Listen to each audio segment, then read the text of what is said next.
একটা সোনার দোকানের দাঁড়িপাল্লায় একটা মাছি গিয়ে যদি সোনার ওজনের সময় বসে পড়ে, দেখবেন ওই মাছির মূল্যটা বেড়ে যায়। কিন্তু একটা সবজির দোকানে আপনি গেলেন সবজি কিনতে, ওই সবজির মধ্যে যদি মাছি বসে তার মূল্য কিন্তু বাড়ে না।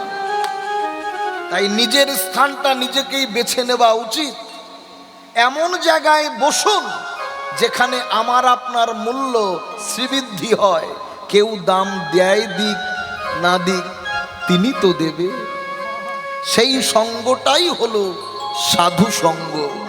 এখানে সোনার মধ্যে বসেছেন, কোন সোনা? এখানে ভক্ত বসে কৃষ্ণ গৌর উপাসনা করবে।